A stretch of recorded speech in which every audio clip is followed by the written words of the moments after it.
Hello everyone, it's Tax72 here, and for today, so it has been almost an entire year since the launch of the Nintendo Switch 2 system, and throughout almost this entire year, we've basically gotten a ton of different games for this Switch 2, whether, first party titles, Switch 2 editions, and a ton of third party games, even though some are incredibly divisive on how Nintendo and other third party developers are handling their games with the whole keycard thing. But yeah, the Switch 2 is already looking up to be, if not one of Nintendo's best consoles by far, and what better way to celebrate almost an entire year since the launch than by talking about many of the Switch 2 games that is currently available on the system. So welcome to a video where I'm going to be ranking, or more so talking about my top 10 best Nintendo Switch 2 games of all time. Well, at least what we have so far. It has been a very long time since I've done an actual top 10. Like, it's been like, what, 2 to 3 years since I made one, so this will be quite a refresher and such. So the way this would work and how this top 10 thing could work is that,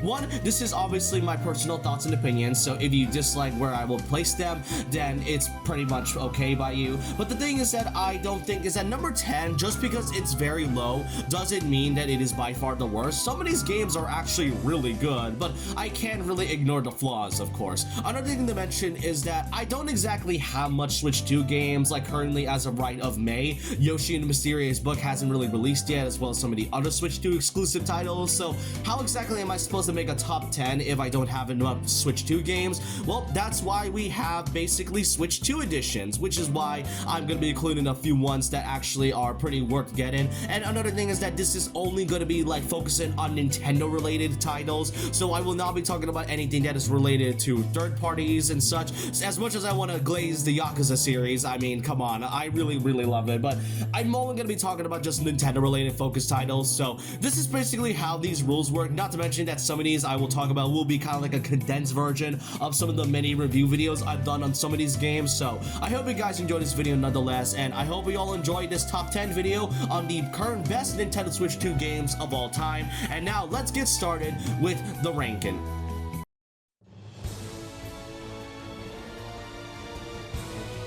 Coming in at number 10, we have Mario Tennis Fever, the latest in the Mario Tennis series, and I can say that it is by far the best modern Mario Tennis game to date. This game gives us a lot of improvements from Aces. The Fever racket system really gives out a lot of different ways to play your game, like the different ways you can use your rackets, and each of them having their own unique ability gives out a lot of ways to mix and match whatever characters you pick, and each character has like their very own stats. So of course, adding the racket system in this one can honestly give out a lot of ways you can play it. Not to mention, this is by far one of the largest web character rosters in the Mario Tennis series, with a total of 38 characters. And while most of them all come from Aces, the other ones are mostly actual new characters, even though most of them are just like the baby versions of some of the main cast. But yeah, Tennis Fever is really great. Not to mention the variety of different single player modes that you can do, with all the different ways you can play on the court, like the factory court or the wonder court of all things, and the many single player modes, as I said, from the tournament modes, the regular matches, special matches, and the trial towers, which gives you like many different challenges while you climb up the tower. It gives us so many ways that you can play that I really do enjoy a lot of Tennis Fever. But despite all the positivities I've stated about this game, why exactly is this number 10? Well, there are a few notable flaws that absolutely bogs this down to the 10th placement. One is that despite the game looking really good, like I will say, this is such a well-polished Mario Tennis game, I can say is that, there are some moments in the game where I feel like the textures and the graphics tend to look a little off in some cases, not to mention some characters that have to reuse some animations and assets from like the last tennis game, not to mention that some of them are reusing assets from like Ultra Smash of all things, which is very noticeable. The second thing is that the adventure mode, which I didn't really mention as part of the single player mentions, is that the adventure mode is very lame. Like, it really doesn't offer much. It lasts for about 3 to 4 hours, and the story here is basically that, Mario and friends become babies after trying to find a cure for Daisy, who is like sick, and you mostly have to build your way up in order to like build your tennis skills and find a way to turn yourself back back to normal. Again, it lasts for about 3 to 4 hours, and compared to like Ace's story, which I find pretty solid, this one is just really lame. But the last mention and why this was even number 10 is because Tennis Fever is a $70 game. I still have no idea as to why they decided to make this tennis game a $70 like purchase. If anything, it really should have been like $40 to $50. And it seems that Nintendo is fully aware of this, because after Tennis Fever, there's been a very few notable Switch 2 titles that have actually gotten much fairer pricing, at least in the digital sense. I'm not sure if people are still agreeing about the physical ones, but yeah, some of these upcoming Switch 2 games have now become more fair in terms of the pricing, but somehow Tennis Fever didn't. If only if Fever was given at least a few more months of time, then I'm pretty sure it would have likely gotten like a $50 price in. But it is what it is, and I must say that I can at least appreciate the sacrifice that Tennis Fever was given, because it did make Nintendo realize that, hey, maybe $70 for like a lot of these Switch 2 games shouldn't really be the standard, so they decided to do more variable price in. But yeah, that's kind of really the reason why Tennis Fever is even in number 10, but it doesn't really excuse the fact that this is still by far one of the best ways to play a tennis game. And not to mention, this game actually has unlockables. It is refreshing to have a modern game to have unlockables and really offer a challenge, so at least I can give them that for actually giving a lot of effort into Tennis Fever. But yeah, the notable flaws, it really can't be ignored.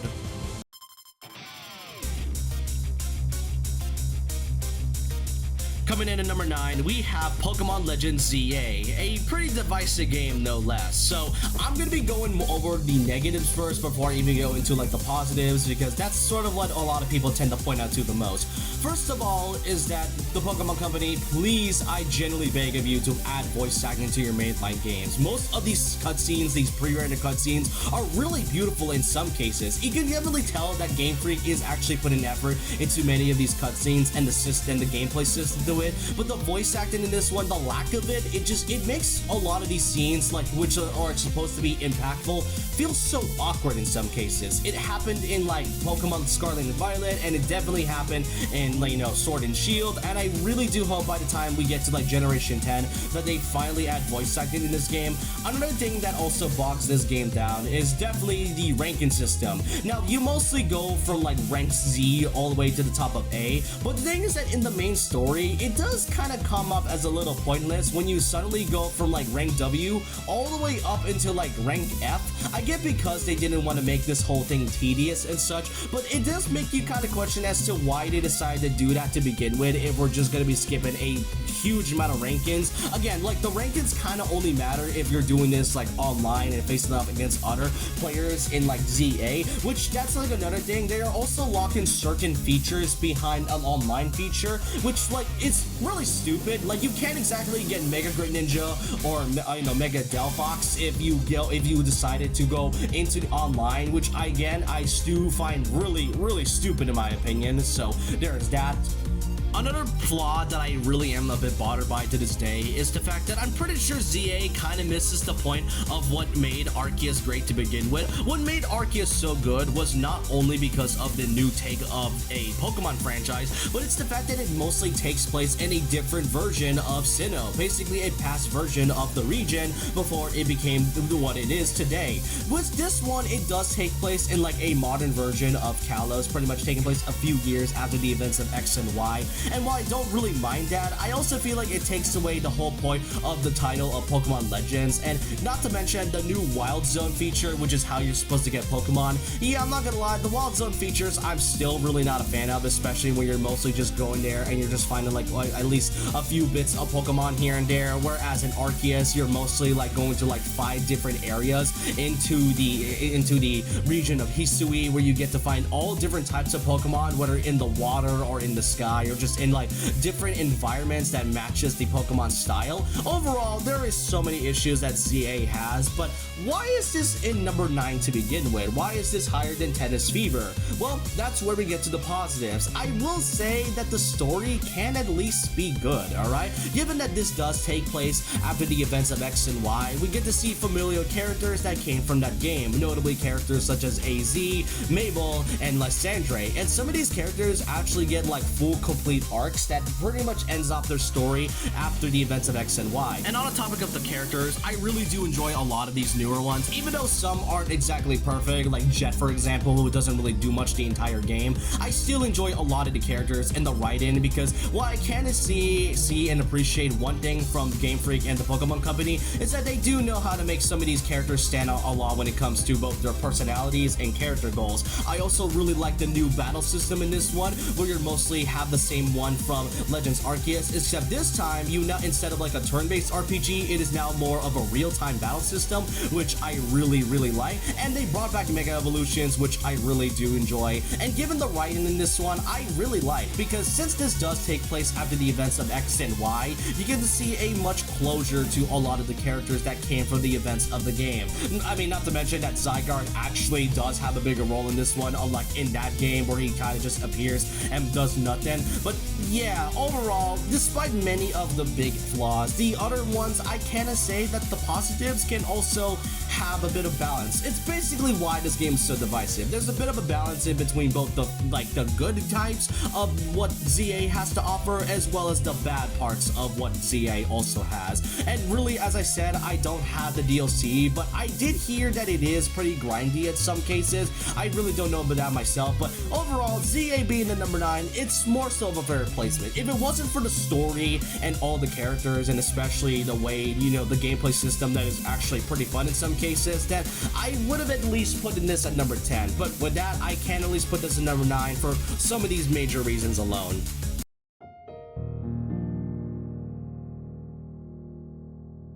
Coming in at number 8, we have basically two games in one because they both have like the same function and features in this one, and that is the Switch 2 editions for The Legend of Zelda Breath of the Wild and Tears of the Kingdom. Yeah, I know this decision is a little bit of a weird placement, especially for a game that doesn't really offer much aside from the fact that it is the same game except with like a few notable changes, such as the fact that the game runs at like a smooth 60 to 120 FPS, and most notably the fact that the game itself also has the feature of Zelda notes, which allows you to find a lot of Korok seeds. And yeah, again, I know this does feel a little bit of a bit of a cop-out decision, but let's be clear, I'm not gonna be spending $20 just so I can buy like, I don't know, Drag Drive or Mario Party Jamboree TV or something like that. If anything, I actually think the addition of the Zelda nodes really adds a lot to this game's replayability. I mean, The Legend of Zelda, as well, like specifically Breath of the Wild and Tears of the Kingdom, is already a vast and incredible game to play. And while Tears of the Kingdom is very divisive to some fans nowadays, believing that it feels kind of like a bad purchase in some cases, I still think the Zelda nodes really add so much replayability, because you being able to find not just Korok seeds, but also sharing your creations by using many of the many builds that you made in Tears of the Kingdom just adds a lot more to the vast majority of these games alone. And not to mention that these Switch 2 editions can also technically be free unless you have like the Switch online online subscription, but you can basically pay this $10 if you have the chance for this. But overall, these two with some of the smaller editions, I actually think it's really good, despite, you know, how very small some of these features we have for the Switch 2 editions. Hence why I am putting this at like number 8. Again, I know this feels like a cop-out decision, but unlike the other two games where those ones have a lot of major issues despite, you know, some of the good positives, this one right here, while some are very vocal about Tears of the Kingdom, it's still an incredible game at that.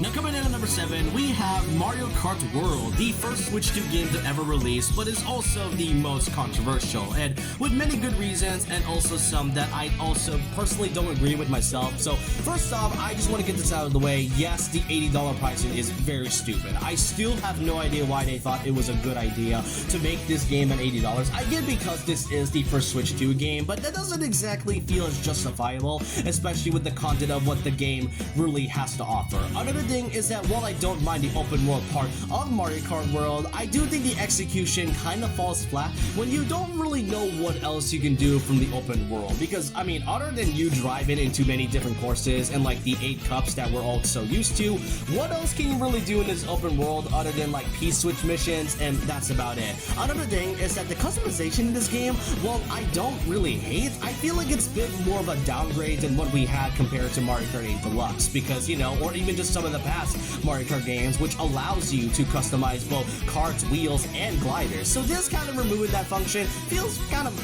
kind of disappointing in my opinion. Another thing is that while I really don't hate the intermissions, I just think Nintendo forcing it upon players on release just wasn't a good idea on their part, especially for those who prefer a much more traditional 3-lap course. And the battle mode in this one, wow, what a downgrade from 8 Deluxe. But let me be clear, I feel like there's a lot of issues that fans were going to have after the release of the Booster Course Pass, which had around like 96 courses and a good variety of characters, because how can you genuinely top 8 Deluxe from Kart World? Again, I don't hate Mario Kart World. I do think there was likely going to be a ton of controversy or many problems that fans was going to have after 8 Deluxe, but I don't think this game is the worst. I do enjoy a lot of aspects of this game. Again, I don't mind the open world aspect. I do think going into other courses and areas that you weren't able to do outside of it is a really great idea. I also love all of the different characters in this one, which gives us a lot of different varieties from just the main cast as well as the enemies, with characters that you did not expect as like playable, like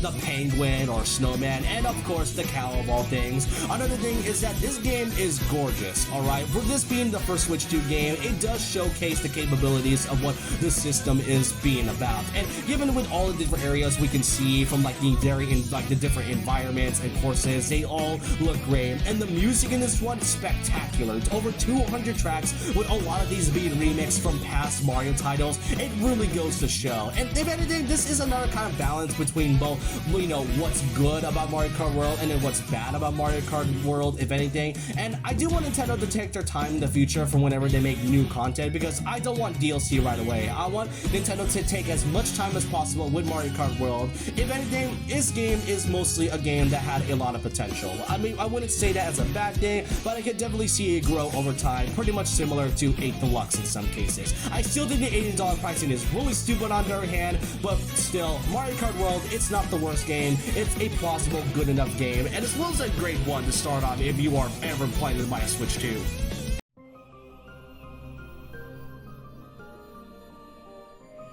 Up next at number 6, we have Metroid Prime 4 Beyond, the latest in the Prime series, a game that has been in development for almost a decade at that point, and is by far the most divisive game in the series, just right next to Other M and also Federation Force. Even to the most hardcore of Metroid Prime fans specifically, they definitely do see a lot of problems with this one. But to put it simply, let's kind of get some of the positives out of the way. I really do enjoy the gameplay of this, and with the new psychic abilities, it does leave out to some new areas that you weren't able to do before. Not to mention that it is basically the same thing as with the last 3 Metroid Prime titles. You mostly explore a new area, you use your new abilities, as well as mostly going through back and forth and unlocking places that you weren't able to go through before. I also think the story definitely has some good qualities here and there, and especially since it is setting up to like a new sort of saga, since this does take place in a whole new story that doesn't involve any of the first 3 Prime games, which I still do recommend, by the way, playing, because these are really good, but I can definitely see a potential for like another few entries. Another thing is that the environments and the entire world of this new area for Prime 4 looks really gorgeous. If I can give one thing I can always give a plus to Retro Studios, it's the fact that they always make their environments pop and as vibrant as possible. They are so beautiful, except for one area which I will get into later on. Another thing is that the music is also great. I can always appreciate that, and the controls are pretty fine. I don't really mind the mouse controls here and there, and the bosses are pretty fun as well. But then there's also the other parts, is what makes this whole thing incredibly divisive. Now, before I get into it, first off, no, Miles McKenzie was not the reason why this game is bad or why it even failed to begin with. I've seen some blaming the human characters for being as bad, and I can admit that Prime 4's dialogue is a little cringe here and there, but Miles McKenzie, as well as the other members of the Galactic Federation, they are like very tolerable at best. They aren't the worst, but they're pretty tolerable. Not to mention, I do find it pretty refreshing to see other characters than just Samus, so it is nice to see more interaction from like other characters that isn't just the main one. But yeah, I can admit that the dialogue is a bit cringe, but for the actual problems, I did state that the story is pretty fine. It definitely is solid at best, but for like some other things, especially when they're trying to introduce a new planet as well as this new species called the Lamorne, I'm not gonna lie, it feels kind of like missed potential, and they're just honest, they don't really do much. I mean, yeah, it kind of just tells us what happens to them, and we mostly been finding like these like monsters versions of the alien species, but other than that, it is fine. And I did state that the environments are great, except for one, and that is Soul Valley. Now, the bike segments are really great. I really do like the Viola part, especially since it does give a lot more faster traversal in the new area, but Soul Valley, the desert area, it's very bland at best. I get that it is supposed to be a desert, but this whole open hub area, it kind of feels pointless. Not to mention the fact that it was confirmed that this was like an edition made by Nintendo of America as a way to kind of like pay off from Breath of the Wild success. Yeah, it almost feels like as if this desert area was very shoehorned in. Not to mention, and what's really worse is that they also lock certain features behind an amiibo, which is very egregious. It is bad enough that Skyward Sword HD had to lock a fast travel system just so you can go through like one area to another. Pretty much lock in 3 specific features by 3 amiibo is just very stupid. Not to mention they are very expensive at best. Like, there's like a Silex amiibo which allows you to get a secret cutscene if you aren't able to 100% it, and then there's the Viola amiibo which allows you to actually listen to music to make sure like the whole Soul Valley thing is very tolerable. It doesn't exactly help that by the very end of the game it does kind of lead to like some final, final explorations. It's like an end game process where it gets a little tedious very fast, and really I can definitely see Prime 5 being being good, because unless they are planning to make it a Prime 5 at some point, then I do hope that they take all the criticism in this one, because as much as I do like Prime 4, yeah, the issues, there's just something I really can't ignore. And with the first low stick 5 out of the way, we now get to the other 5 games of the Switch 2 that I really like.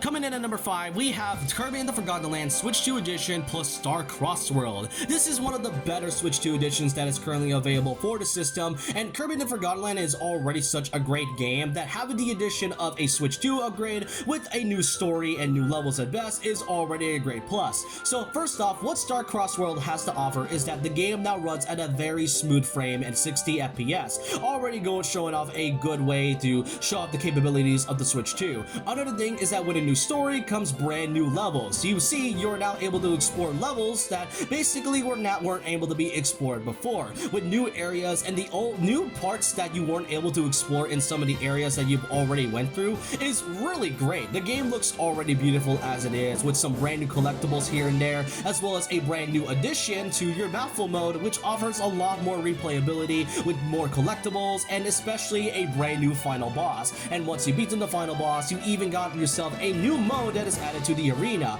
It is a pretty challenging one at best. It took me around like 45 minutes at best, and personally this is definitely one of my favorite Switch 2 editions. There's only just a couple things that is mostly wrong with this, and first off is the fact that I don't really think this is worth the $20, and another thing is that it feels really short. Like, it really feels short for a Switch 2 edition. Like, I was able to beat it in like a good 4 hours and so, even with 100% of the game, because if you've already beaten like the original Forgotten Land at 100%, then this one does come up as a little short, even with like the brand new abilities and the new arena that was added for this one. But it is still overall one of the more better Switch 2 editions that is currently out, and if you already have Forgotten Land, which is already a great game, then the Star Crossed World edition is already such a great addition for more replayability.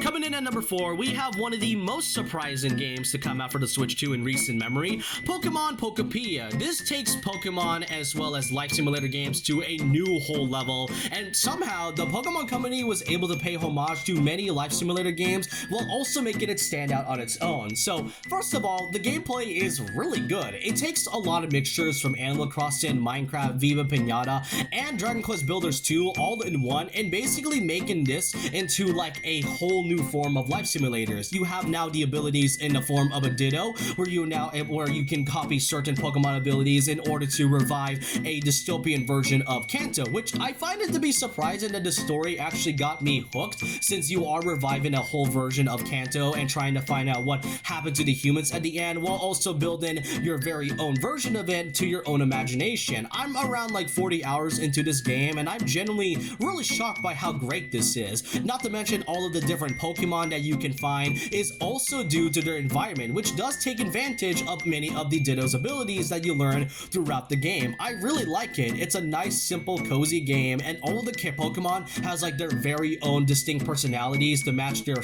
type, which is incredible to say the least, and the characters are just really stand out. And you know, it does take some time to get used to, especially when it comes to the controls and, you know, taking some time to rebuild everything. It's such a cozy feeling that I'm generally surprised the Pokemon Company was able to go all out with just a mixture of a life simulator game and Pokemon altogether. There's just like one major issue with this one, and it's the fact that for some reason they decided to make this a key card despite its very low gigabyte size. But that's like one of the few complaints I really had with this game. Overall, this is such a good cozy game, and if you are a fan of life simulator games and Pokemon altogether and are just trying to find something to relax yourself, then Pokepedia is up your alley.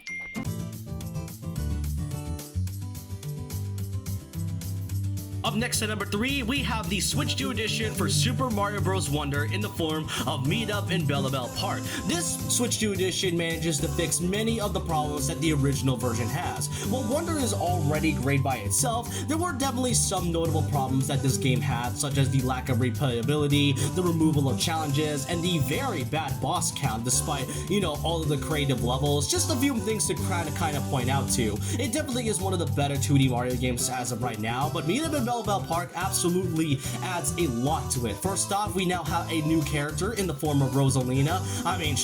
If we can already play as Peach and Daisy in this one, we might as well play as Rosalina. Another thing to note here is that we now have technically challenges returning in this one in the form of the Captain Toad Brigade, which has you go into 5 different categories with each different levels going into different conditions, as well as some new mechanics that are only exclusive to the Switch 2 edition. The newer levels in this one is also pretty great, and the actual portion of the Bellabelle Park part of the game is really great. There's a ton of replayability that you can do, and by getting a ton of Bellabelle water, you are able to also decorate your very own park by just choosing whichever flower fits your park the best. And not to mention, the bosses are really fun and unique this time in the form of the Koopalings, who finally got the justice they deserve by, you know, giving out actual engaging boss fights that isn't just like Bowser Jr. over and over again. So really, it fixes many of the problems that Wonder originally had, and basically adds it and then cranks it up to like a 10. Overall, Wonder is definitely a game that is already great by itself, but the Switch 2 edition, I would say it is currently the best one that we have currently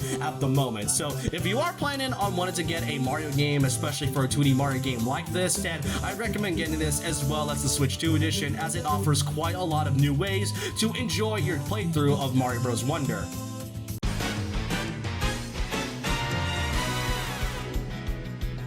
Up next is Kirby Air Riders at number 2. This is one of the funnest games I played from the Switch 2 for a multitude of reasons. First off is that this game was specifically directed by Masahiro Sakurai, and it has been over 20 years since he has ever worked on a Kirby game, with his last game that he had directed, funny enough, being Kirby Air Ride. And given the way this game acts, yeah, this takes a huge amount of things that Air Ride has and improves upon it to the extreme. So if you basically love racing games and Kirby at the same time, then this game is truly for you. The amount of content that you can do in Air Riders is astounding. You got the main Air Ride mode, which has you racing in 18 different courses, 9 of which are brand new exclusively for Air Riders, while 9 of them are basically older ones from the original Air Ride. That is a great to hear.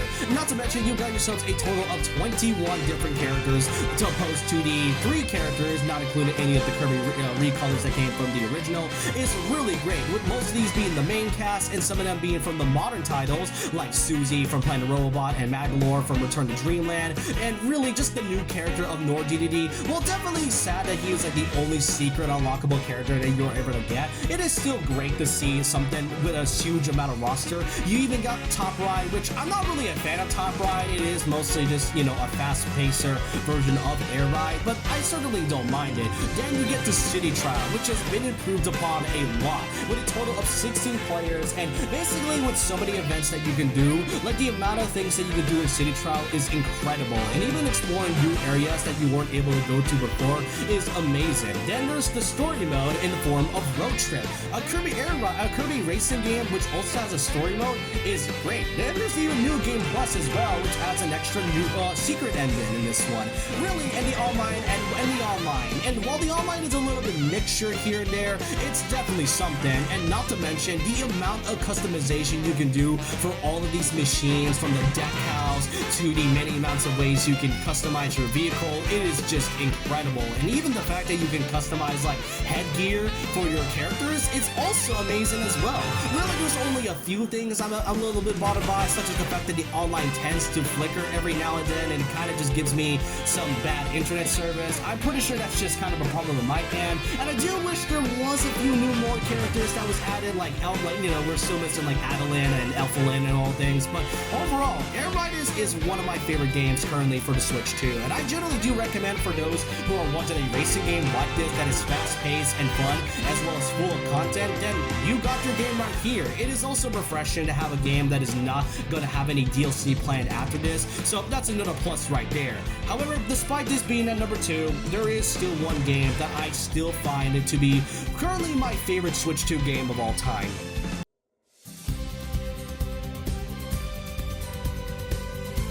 Because at number 1, which is if not a no-brainer, is none other than Donkey Kong Bonanza. This coming out like a month after Mario Kart World really says a lot, because this game is incredible. I love everything about what Bonanza has to offer, because given that this is our first new Donkey Kong game in over a decade, really says a lot, because Bonanza in a way is, if anything, a huge love letter to the Donkey Kong franchise as a whole. And given that, Mario Odyssey's team was also the same people that worked on Bonanza, yeah, you could definitely see some similarities between these two. But what does Bonanza have that makes it stand out? Well, first off, the gameplay. While very simple at best, it is very fun and destructive whenever you're playing as Donkey Kong. And with the addition of Pauline by your side, you're able to become new forms in the form of Bonanza forms, which adds a lot more to the destructive abilities. And this being a 3D collectathon is great, which that's another thing. Being a Donkey Kong game in over a decade, this also being our first 3D Donkey Kong game in many years, really says a lot, because wow, I really love the environments right here. The music in this one, amazing. All some of these are from like the past Donkey Kong games, like the Donkey Kong Rap and Heart of Gold, like the main theme of what Bonanza is. It's just really great to listen to. And the characters in this one are also great. Seeing Donkey Kong and Pauline grow over time in like a father-daughter relationship just reminds me a lot of like Sully and Boo from Monsters Incorporated. It's just really heartwarming to see. And some of the new characters in this one, like Voidco, for example, definitely one of my favorite secondary antagonists. And yeah, I said secondary antagonist because by the end of it, basically having a switch of the villain by having King K. Rool return after over 18 years and then giving us one of the best finales in a Nintendo game is just it's just insane. And this game even has post-game content. Like you being able to collect all of the different like Bonandium gems in the very end and then getting the 100% completion is truly satisfying, no doubt. I generally cannot believe that after over a decade, we got ourselves a true form of a Donkey Kong game, and it does seem that Nintendo is probably planning more in the future for Donkey Kong as a franchise, which I generally do hope, because they cannot stop doing more content of Donkey Kong after Bonanza. There is so much you can do with this game afterwards, and given that it gives so much opportunities for Nintendo to give Donkey Kong more time to shine, it's amazing. This is my favorite Switch 2 game, no doubt, and I do recommend for those who are, if you are wanting to see more Donkey Kong and are wanted a 3D platformer while also waiting for like that new 3D Mario game at some point, then Bonanza is right up your alley. This is by far my favorite Switch 2 game of all time, and I am very curious to see how it's and which other Switch 2 games in the future is going to top this.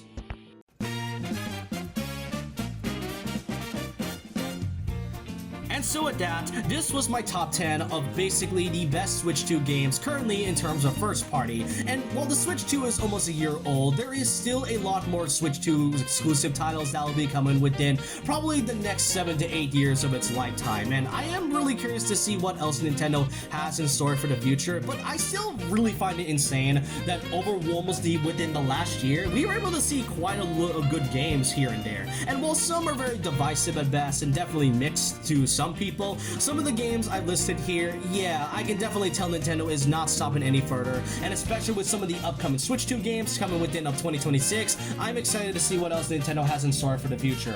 And with the Switch almost being a year old by then, I do plan on making a video of talking about the Switch 2 about a year later, pretty much like a bit of a retrospective video, so keep in mind about that in the future. But yeah, that was my top 10 of the best Switch 2 games right now, and I do hope you guys enjoyed this video nonetheless. If you do disagree with me with some of these games placements, then let me know in the comments, and I want to know your thoughts and opinions down below. Which do you think is currently the best Switch 2 game right now? Do you think it's Donkey Kong Bonanza? Do you love the racing part of Kirby Air Riders? And despite some of the flaws, do you still enjoy games like Mario Kart World or even Metroid Prime 4? Let me know all your thoughts and opinions down below in the comments. And so with that, leave a like, comment, subscribe, hit the notification bell for more videos, follow my Twitter and Instagram, and I'll see you guys next time. And remember this, once a legend,